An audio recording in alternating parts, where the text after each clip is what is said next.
Se quedó grande. Bueno, buenas tardes nuevamente. Vamos a poner este tiempo en las manos del Señor. Vamos a compartir la palabra de hoy y el mensaje que he titulado es Jesús, nuestro mejor ejemplo. No tenemos mejor ejemplo que él, desde luego. Y eso es lo que vamos a ir viendo en la Escritura en esta tarde. Así que vamos a poner este tiempo en las manos del Señor, vamos a pedir su dirección y vamos a orar para poder recibir este mensaje y poder aplicarlo a nuestra vida. Pues sí, Padre, gracias queremos darte nuevamente por estar en tu presencia, estar delante de ti. Así es. Y queremos, Señor, compartir este texto de la Escritura, Señor, este ejemplo que tú nos dejaste en la cruz, un ejemplo para nosotros, para nuestras vidas, Señor, tu vida entera es un ejemplo para nosotros y debe de ser el referente, Señor, para nuestras vidas como hijos tuyos, como discípulos tuyos. Yo te pido que tú abras nuestro entendimiento, prepares nuestra mente, nuestros corazones para recibir esta palabra. En el nombre de Cristo te lo pido. Amén. Amén. Bueno, y vamos a pasar a la lectura bíblica que está en Mateo, capítulo 27, versículos 38 a 43. Lo va a proyectar aquí Luis, para que todos podamos leer la misma versión. Y un momentito. Mateo, capítulo 27, versículos 38 a 43.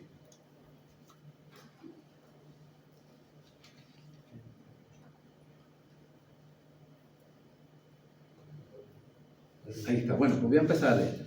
Dice: entonces crucificaron con él a dos ladrones, uno a la derecha y otro a la izquierda. Y los que pasaban le injuriaban meneando la cabeza y diciendo: tú que derribas el templo y en 3 días lo reedificas, sálvate a ti mismo si eres hijo de Dios, desciende de la cruz. De esta manera también los principales sacerdotes, escarneciéndole con los escribas y los fariseos y los ancianos, decían: a otros salvó, a sí mismo no se puede salvar. Si es el Rey de Israel, descienda ahora de la cruz y creeremos en él. Confió en Dios, líbrele ahora si le quiere, porque ha dicho: soy hijo de Dios. Es un pasaje bíblico que todos conocemos muy bien, que hemos leído seguramente infinidad de veces, pero la verdad es que este pasaje podemos sacar muchas cosas, muchas enseñanzas de él para nosotros. Y bueno, a la luz del pasaje este que hemos visto, ¿no? Pues bueno, puede ser que haya alguien que se haga la siguiente pregunta, ¿no? Que por qué Jesús no se defendió de esas provocaciones de que era objeto, ¿no? De esas injurias con las que le estaban provocando, ¿no? Podemos pensar que era legítimo que lo pudiera hacer, que se pudiera defender, que hubiera demostrado que era el Hijo de Dios y se hubiese bajado de la cruz, ¿no? Pero sin embargo, como digo, era algo legítimo por su parte, porque de haberse bajado de la cruz, pues le hubiera dejado la boca cerrada a todos, ¿no? ¿Os imagináis si eso hubiera pasado?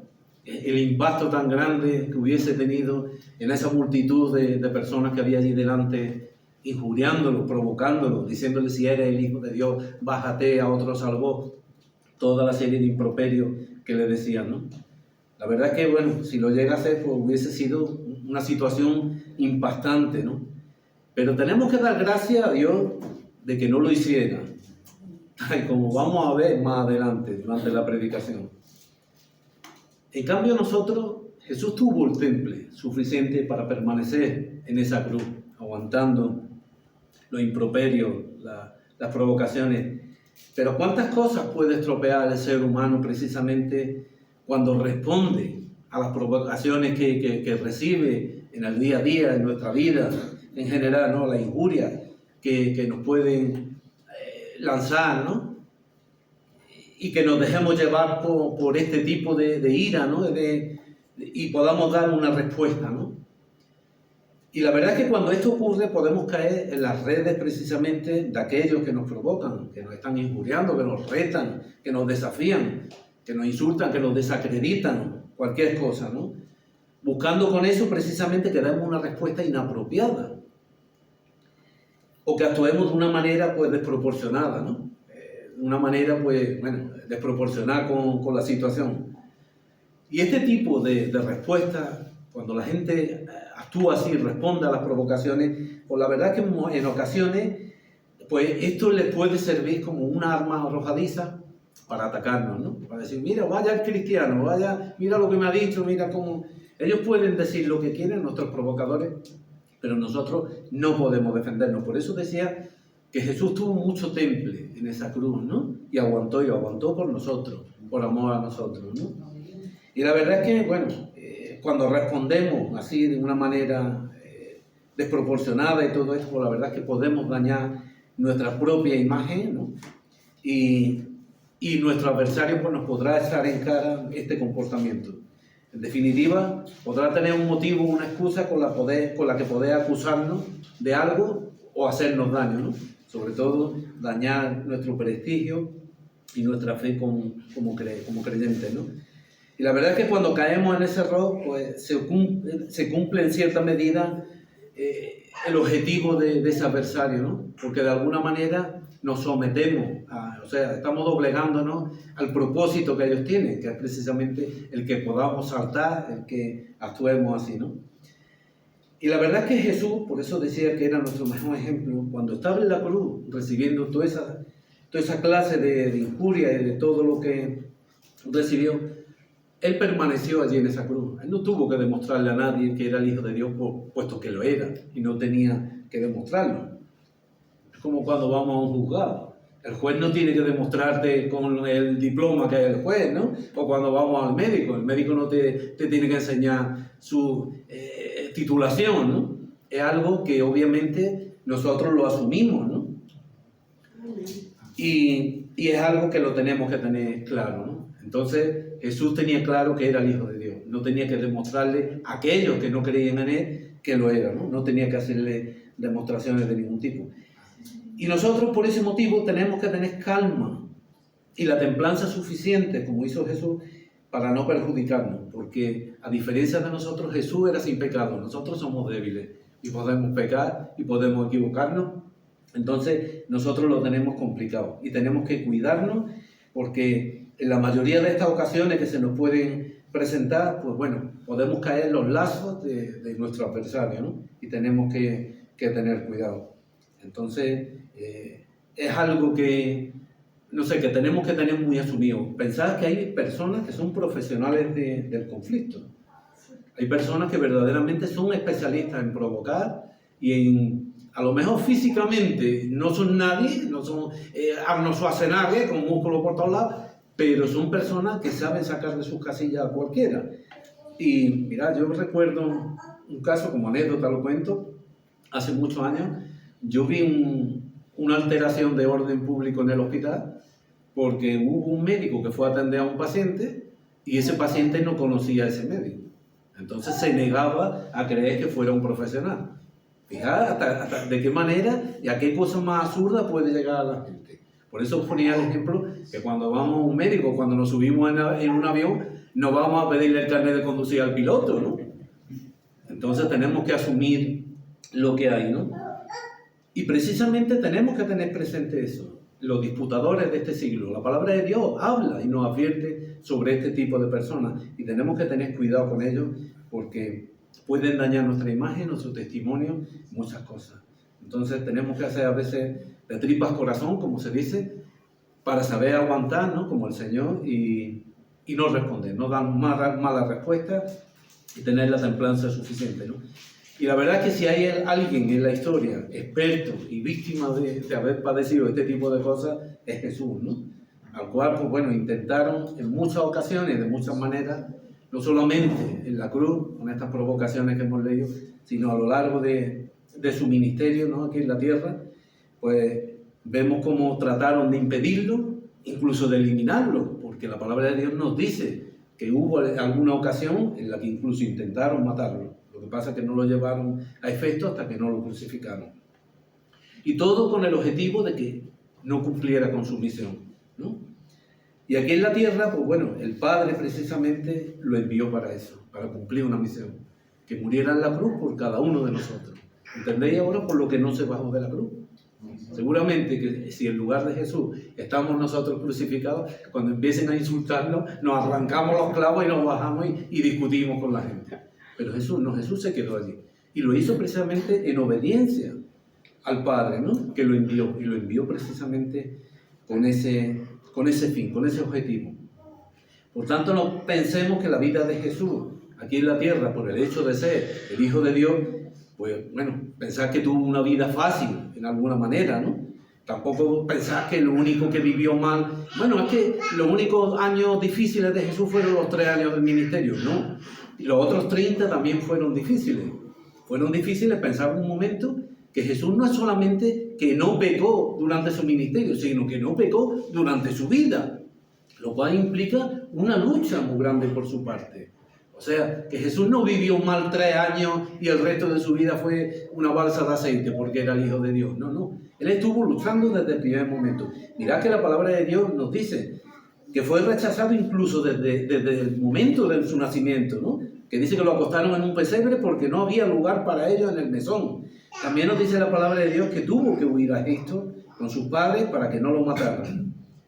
Por lo tanto, vemos en la palabra de Dios que ya desde pequeñito ya desató odio y envidia en el corazón de los malos.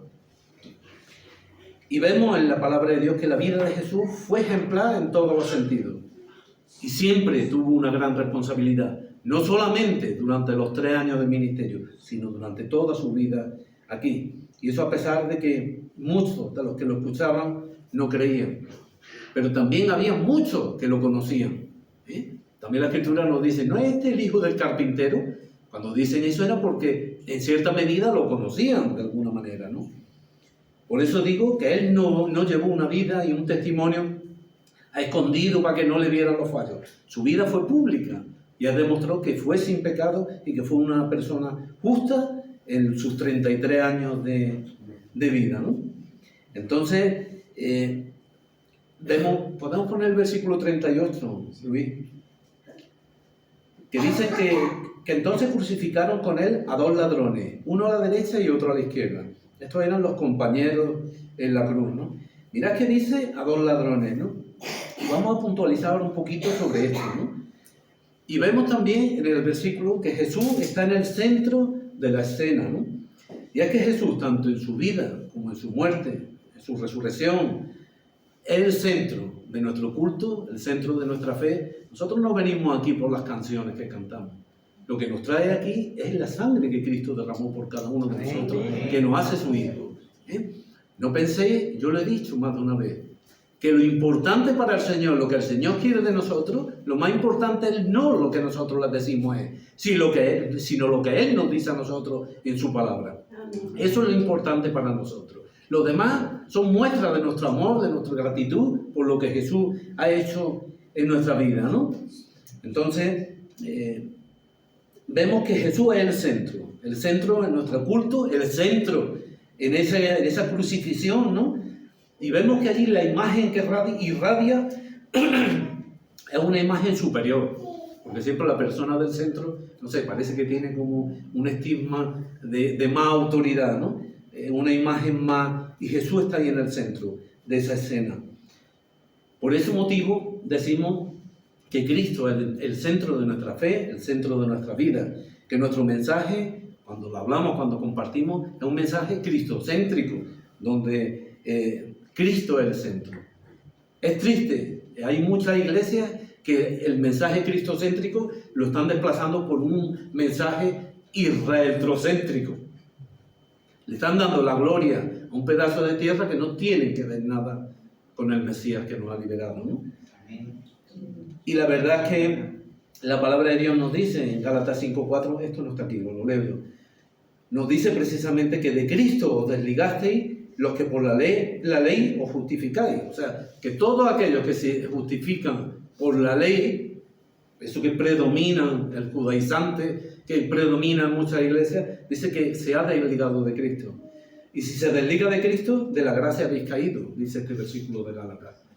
Y si caemos de la gracia, hay una cosa, seguramente estaremos al pie de la cruz con los que meneaban la cabeza diciendo, tú no decías. ¿Qué queremos? ¿Estás diciendo tú no decías o estás con los que estaban con su madre? porque había discípulos que desde lejos estaban viendo la escena y otros estaban allí adelante pues, meneando la cabeza, como diciendo, si tú eres el Hijo de Dios. Así que eso es lo que tenemos, ¿no? Por eso nuestro mensaje es cristocéntrico. Y dice el texto este versículo, que crucificaron con él a dos ladrones. Y podemos, bueno, hay quien puede entender que con esto, que por el hecho de crucificar a Jesús con estos dos ladrones, pues bueno, que con eso intentaban tachar a Jesús, ¿no?, como un vulgar delincuente o malhechor, ¿no? Pero no es así exactamente, ¿no? Mirad que Jesús, a pesar de los insultos que recibe y de la ofensa que estaba soportando en ese momento, ¿no?, y lo que padeció durante todo su ministerio e incluso durante su corta vida, porque a fin de cuentas 33 años no son muchos años, ¿no?, pues en él nunca hubo, como decía antes, una causa o un motivo para poder acusarle. O sea, su vida fue perfecta, completamente. Y es lo que nos dice claramente el profeta Isaías, ¿no?, que dice, porque fue cortado de la tierra de los vivientes, aunque nunca hizo maldad, ni hubo engaño en su boca. O sea, fue un hombre justo completamente, pero aún así fue acusado falsamente, y lo triste de todo esto, como veremos en otro versículo, ahora haré ese énfasis, fue acusado por hombres, entre comillas, de Dios, por gente creyente, ¿eh? No eran gente ateos que no creían, no eran gente de otra religión, no, por gente de Dios, hombres de Dios, entre comillas.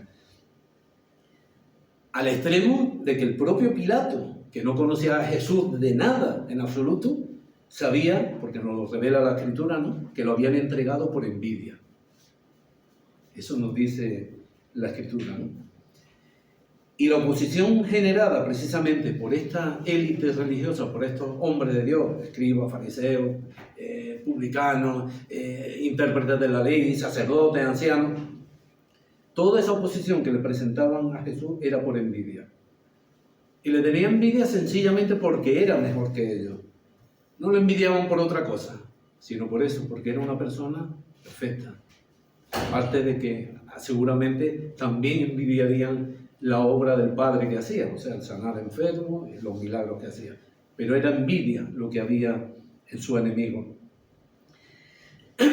Y vemos que aunque comparece ante el gobernador, ante Pilato, ¿no?, como un malhechor, siendo esta la acusación que hacen contra Jesús, ¿no?, porque cuando lo llevan delante de Pilato, dicen los líderes religiosos que si este no fuera malhechor, no te lo habríamos traído.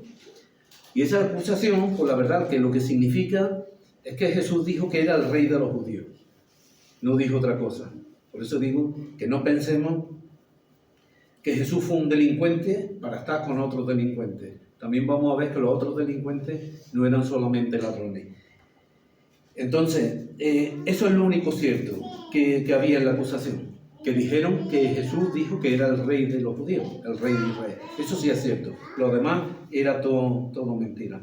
Pero sin embargo, los líderes religiosos no solamente lo acusaban por esto, sino que añadieron otras acusaciones falsas, ¿no? Cosas que no eran ciertas, todas ellas falsas, ¿no? Lucas nos dice que comenzaron a acusarle diciendo: a este hemos hallado que pervierte a la nación y que prohíbe darle tributo a César, diciendo que él mismo es el Cristo, un rey. Y la verdad es que esa acusación la podemos analizar detenidamente, ¿no? Podemos analizar esa situación. Dice: a este que pervierte la nación. ¿Y cómo la pervertía? Si el mensaje de Jesús era un mensaje precisamente para que la gente dejara de hacer lo malo para hacer lo bueno. Dice que también prohibía que le dieran el tributo a César, o sea, que le pagaran los impuestos. Todos recordamos cuando Jesús dijo: dar a César lo que es de César y a Dios lo que es de Dios. Qué mentira más grande, ¿no? Y la otra acusación, ser un rey, ¿no? Y sí que es verdad, Jesús era el rey.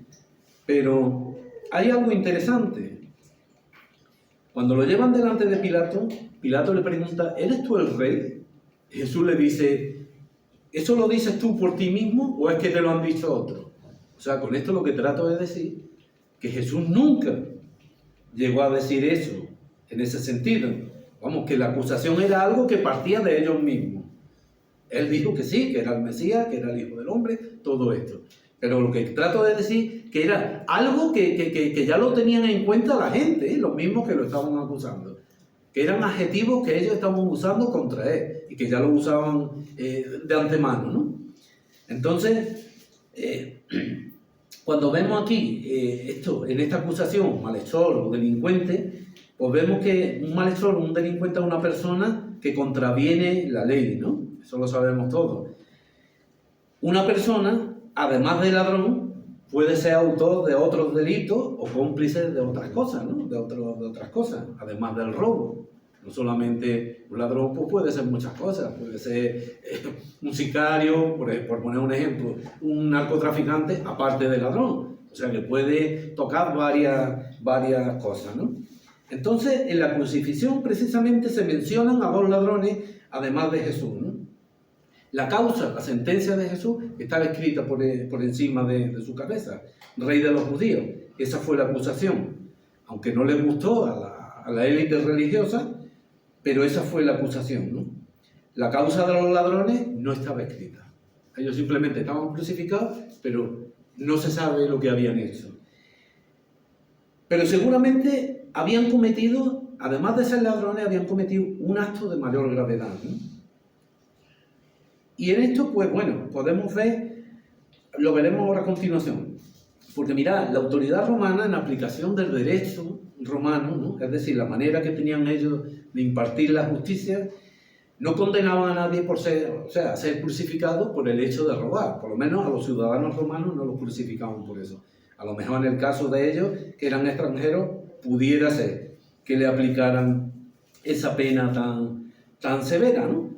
Un delincuente común no era muy corriente, pero bueno, tal vez al tratarse de extranjeros, como digo, podía variar esta pena.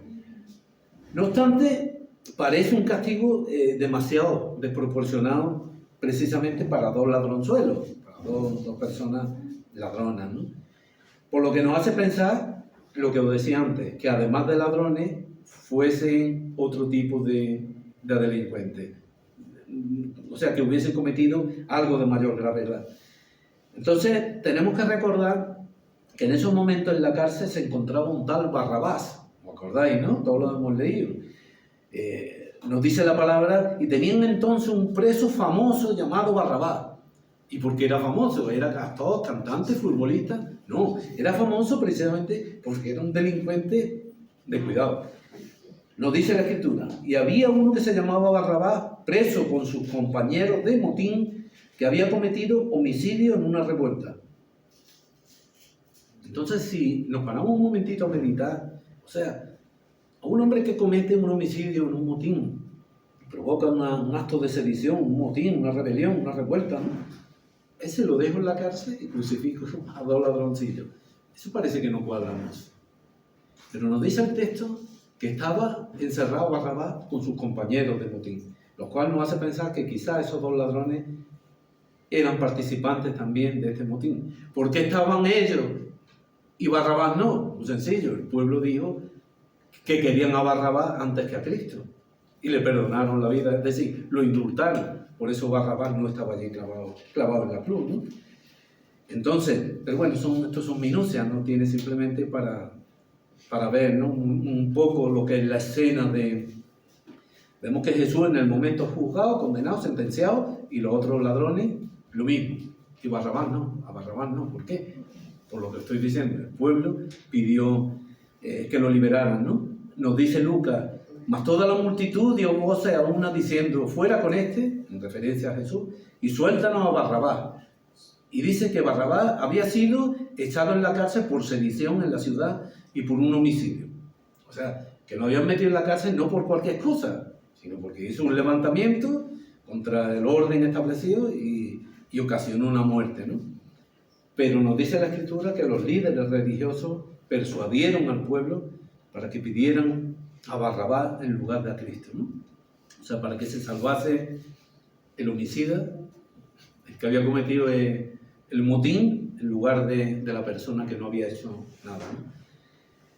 Dice la Escritura, pero los principales sacerdotes y los ancianos persuadieron a la multitud. para que pidiesen a Barrabás y que Jesús fuese muerto. ¿Veis? Sin embargo, pues bueno, vemos cómo lo tipifican cuando lo llevan delante de Pilato como un malhechor. Este es un malhechor, este... Por eso os decía que teníamos que tener en cuenta esos matices, ¿no? De los ladrones y demás, y del hecho en sí más grave que era lo de Barrabás, ¿no? Con sus compañeros. Mirad, también nos dice el Evangelio de Juan que entonces todos dieron voces de nuevo diciendo, no a este sino a Barrabás. Y ahora mirad lo que dice, y Barrabás era ladrón. O sea, hemos visto que era homicida, era un sedicioso, y ahora encima añade que era ladrón. Por eso digo que se podía dar la misma hipótesis en los dos ladrones que crucificaron con Jesús. Simplemente era un apunte, una cosa que tampoco... Pero es para que miremos que la Escritura debemos de mirarla detenidamente, de verdad, palabra por palabra, y pensar que hay muchas cosas, que el Señor nos habla de muchas maneras, ¿no? Como digo, no lo condenaron por cualquier cosa, sino estaba allí condenado, bueno, en la cárcel por levantamiento, por muerte, todo esto, ¿no? Pero sin embargo, el pueblo pidió a esos homicidas, ¿no? Y vemos que en la acusación de Jesús pues hay dos tipos, hay dos cosas, ¿no? Una acusación religiosa, ¿no?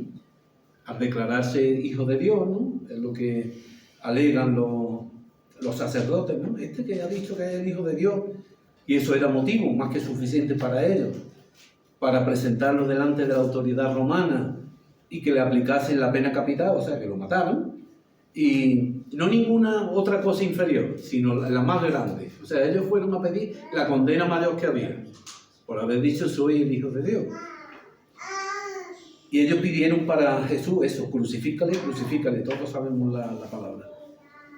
Y sabemos que la Escritura nos dice que aunque Pilato, aun reconociendo que Jesús era inocente, los mandó a azotar para congraciarse con los judíos, ¿no?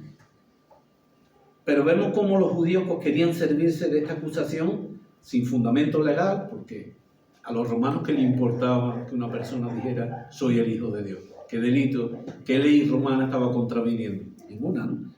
Pero sin embargo, los sacerdotes y toda esta gente se sirvieron de esto para acusar, y para no solamente acusar, sino para llevar a Jesús a la cruz, ¿no? Es sorprendente la manera en que lo hacen, porque emplean un mismo motivo para implicar tanto a Cristo como al gobernador romano, ¿no? Que había declarado, porque todos acordáis, que el propio Pilato reconoció que Jesús era justo, que era inocente, ¿no? Pero todo lo manipularon de tal forma que al final forzaron a Pilato a que lo condenase, ¿no? La causa, pues bueno, nos dice la palabra, los judíos le respondieron, nosotros tenemos una ley y según nuestra ley, debe morir porque se hizo a sí mismo hijo de Dios. Eso según nuestra ley, la ley judía, no la ley romana. Nos dice Juan también, entonces salió Pilato a ellos y le dijo, ¿qué acusación traéis contra este hombre? Respondieron y le dijeron, si este no fuera malhechor, no te lo habríamos entregado. Entonces les dijo Pilato, tomadlo vosotros y juzgadle según vuestra ley. Y los judíos le dijeron, a nosotros no nos está permitido dar muerte a nadie. Mirad lo que estaban pensando en matar a Jesús, ¿no? Y claro, como a nosotros no nos está permitido, hacerlo ustedes, que sois extranjeros, ¿no? A nosotros no nos está permitido darle muerte. Sí, para que se cumpliese de esta manera la palabra de Jesús que había dicho, que había dado a entender de la muerte, de qué tipo de muerte iba a morir. Entonces Pilato volvió a entrar al pretorio y llamó a Jesús y le dijo, ¿eres tú el rey de los judíos? Y Jesús no cae en la provocación, ¿no? No cae. Sabemos que guardó silencio. Y que ante esa pregunta le respondió lo que antes os decía, ¿no? ¿Eso lo sabes tú por ti mismo, lo dices tú por ti mismo o es porque otros te lo han dicho? Porque yo no te lo he dicho. Entonces, ahí descubrimos también cómo esta élite religiosa trató de complicarle la vida a Jesús. ¿Os acordáis del pasaje de la mujer adúltera? Cuando le llevaron, le presentaron una mujer a Jesús, diciendo, esta mujer ha sido sorprendida en el mismo acto del adulterio y en la ley dice Moisés que tenemos que apedrear a tales mujeres. ¿Tú qué opinas? Para poder acusarle, dice la Escritura. Bueno, ya sabemos que dijo, el que esté sin pecado, el que de vosotros esté sin pecado, que tire la primera piedra. Porque si llega a decir, el que esté sin pecado, que tire la primera piedra, tiene que coger la piedra y tirársela. porque el único que había sin pecado era él. Entonces es un detalle que lo tenemos que tener, porque esta frase de Jesús la usamos mucho y se nos olvida decir el que de vosotros. No generalicemos, decimos y digamos el que esté sin pecado, no, el que de nosotros esté sin pecado. Porque Jesús, si llega a decir eso, incluyéndose, tiene que tirar la piedra. Eso es evidente, porque no tenía pecado, ¿no? Y vemos de qué manera intentaron acusar a Jesús, si lo comparáis con este texto que os he mencionado ahora mismo, ¿no? A nosotros no nos está permitido dar muerte a nadie, pero sin embargo sí le llevaron una mujer pecadora a Jesús para que Jesús dijera, sí, hay que apedrearla, y así acusarlos delante de los romanos, para que nos demos cuenta de la maldad, ¿no? de esta gente, ¿no? Lo del tributo a César, lo mismo, ¿no? Vemos cómo usan esto como argumento para la acusación, ¿no? Que prohíbe darle los impuestos a César, cuando Jesús nunca había dicho eso, ¿no? Vemos también vemos también que el mismo motivo, este mismo motivo, pues bueno, le sirvió para condenar a Jesús a muerte, ¿no? Y nos dice Juan 19:12, mirad, un momentito, lo leo, que dice que desde entonces procuraba Pilato soltarle, pero los judíos daban voces diciendo, si a este suelta, no eres amigo de César. Todo el que se hace rey, a César se opone. Mirad hasta qué extremo estaban obligando a Pilato, a aquel que había reconocido a Jesús como una persona justa, a que se pringara y condenara a Jesús, ¿no? El mismo capítulo 19, el versículo 15 de Juan dice, pero ellos gritaron fuera, fuera, crucifícale, y Pilato le dijo, ¿vuestro rey es de crucificar? Respondieron los principales sacerdotes, no tenemos más rey que a César. La verdad es que vemos una hipocresía tan grande, entre comillas, en estos hombres de Dios, decir que César era su rey es tremendo, ¿no?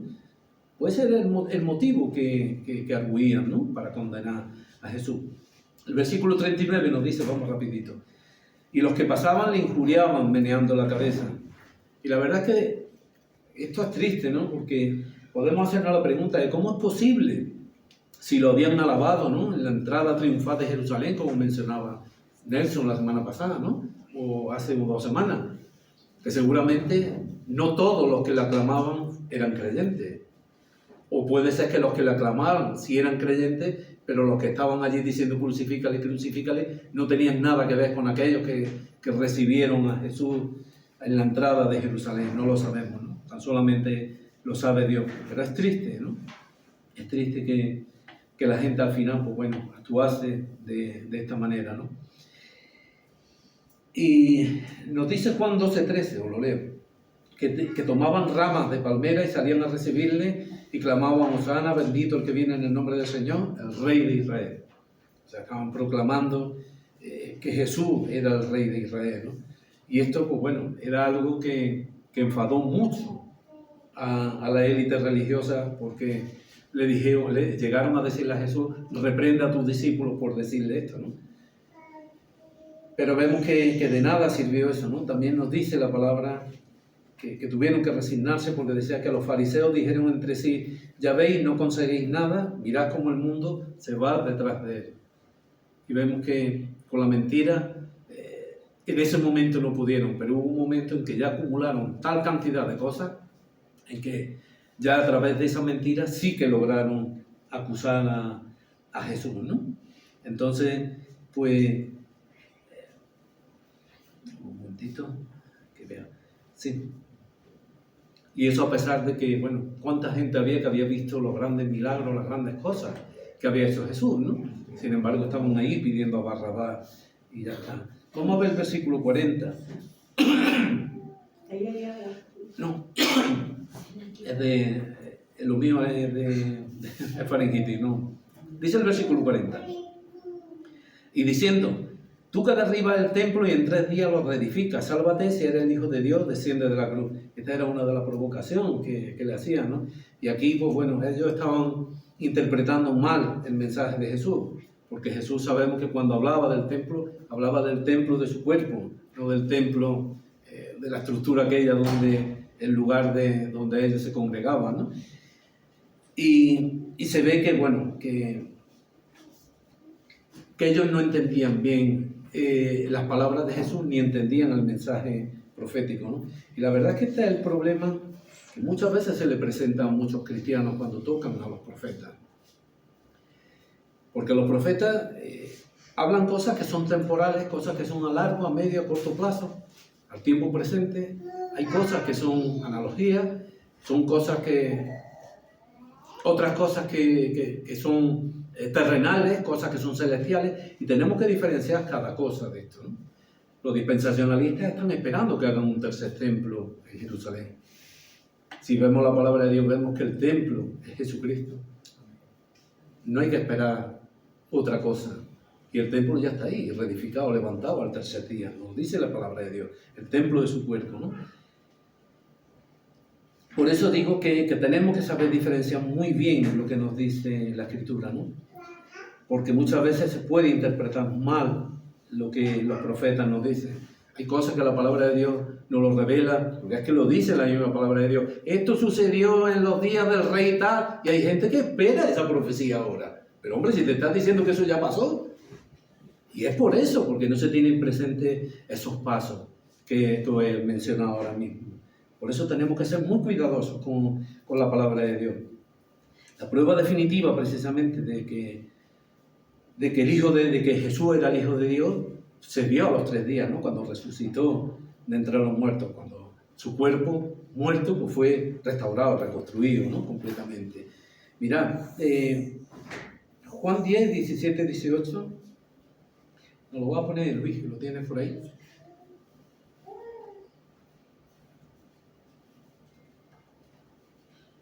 Este versículo es muy importante, estos 2 versículos. Dice, por eso me ama el Padre, porque yo pongo mi vida para volverla a tomar. Y el versículo 18, nadie me la quita, sino que yo de mí mismo la pongo. Tengo poder para tomarla y tengo poder para volverla a tomar. Este mandamiento recibí de mi Padre. ¿Qué nos está diciendo ahí? Que se pudo haber bajado de la cruz si hubiera querido, porque tenía poder para eso. Pero tenía una misión que cumplir, que ya la decía. Derramar su sangre en propiciación por nuestros pecados. Por eso no se bajó. Porque era el mandamiento de su Padre, que sufriera en esa cruz, ¿no? No lo hizo. Y gracias a Dios, bueno, que no le dio respuesta a los provocadores, como os decía, ¿no? Destacar de nuevo la ironía, ¿no? Jesús volverá después de 3 días y resucitará el templo de su cuerpo, ¿no? Después de la muerte, ¿no? Precisamente porque el Hijo de Dios no descendió de esa cruz para bien nuestro, con el fin de salvar a otro. Prefirió no salvarse a sí mismo por salvarnos a nosotros. Y ese es el mayor gesto de amor que tiene nuestro Señor Jesucristo con nosotros, ¿no? Y no podía parar ese plan de salvación que Dios había dispuesto para la humanidad, ¿no? Acordaos que dijo Jesús, ¿qué se pensáis? Que si mi Padre no me mandara 12 legiones de ángeles, ¿no lo enviaría ahora mismo y lucharían por mí? Pero, sin embargo, no las pidió y no lo hizo por amor. Vemos el versículo 41, ya vamos terminando. Dice, de esta manera también los principales sacerdotes, escarneciéndole con los escribas, los fariseos y los ancianos, decían, ¿verdad? No estaban diciendo cualquiera, ¿eh? Estaban diciendo principales sacerdotes, escribas, fariseos, ancianos, o sea, todos los que tenían, entre comillas, una autoridad en las cosas de Dios. Todos estaban allí presentes. Esa clase de gente. No eran gente que no conocían la palabra, no eran gente que llevaban 2 días de creyentes, no, eran gente que tenían una carrera religiosa, ¿no? Entre otras cosas. Esos eran los que estaban allí. Vemos el versículo 42. Como le decían, a otro salvó, a sí mismo no se puede salvar. Si es el rey de Israel, descienda ahora de la cruz y creeremos en él, ¿no? Eso es una provocación, pero también era la demanda de una señal. ¿Cuántas veces le pidieron a Jesús que les demostrara durante su ministerio, que hiciera una señal para demostrarle que era el Hijo de Dios, el Mesías, ¿no? Y sin embargo, pues bueno, Jesús, ¿qué respuesta le da? Que recibirán la respuesta de Jonás, ¿no? Que Jonás, después de 3 días en el vientre del pez, salió, ¿no? Y a Jesús, pues lo mismo. Después de 3 días en el sepulcro, se levantó de los muertos, ¿no? Y es triste porque Jesús, durante su ministerio, les reprochó a estos ancianos, sacerdotes y demás, que eran capaces de conocer las señales no sé, del cielo y demás. Va a llover porque está nublado o va a ser más calor, y que las cosas, las señales de los tiempos que están reveladas en la palabra de Dios, no las conocieran, ¿no? Y es triste, porque de verdad, personas tan estudiosas como eran ellos, que se sabían el Antiguo Testamento de memoria, cuando veían en la persona de Jesús cómo se cumplían una serie de profecías y de cosas, vamos, era por lo menos para tener miedo y decir, oye, que este está actuando como, que sea o no sea, pero que es que este hombre está actuando como dice la palabra. Pero es que ni eso, ¿no? Hombre de Dios que no le importó mentir, comprar testigos falsos y demás por tal de matar a una persona y de pegar cosas que contravenían la ley de Dios. O sea, que lo azotaran, que le pegaran, que lo bofetearan, todo esto. Vaya creyente, ¿no? Ya terminando el versículo 43. Y le decían, confió en Dios, líbrele ahora si le quiere, porque ha dicho soy hijo de Dios.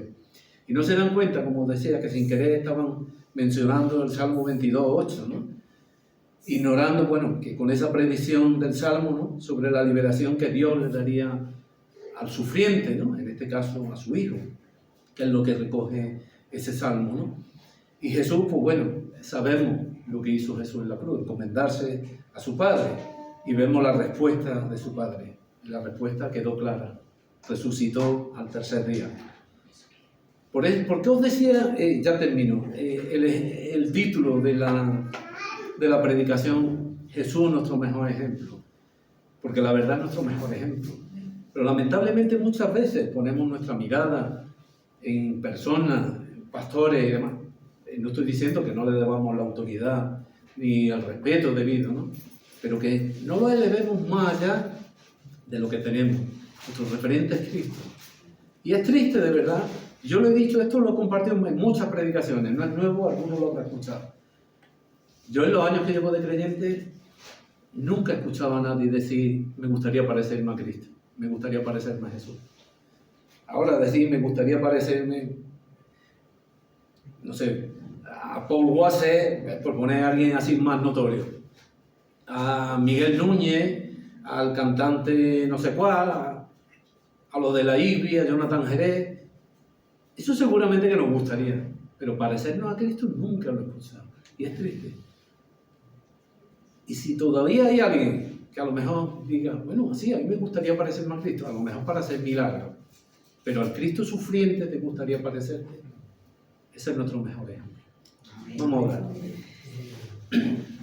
Pues sí, Padre, gracias te queremos dar por tu palabra. Señor, sabemos que en nosotros reina la debilidad, Padre, pero tú nos das la fortaleza, tu Espíritu Santo, Señor, nos da la fuerza necesaria. Y sabemos, Padre, que son cosas difíciles, Señor, son momentos difíciles, los que a veces tú pones delante de nosotros, pero sabemos que tu voluntad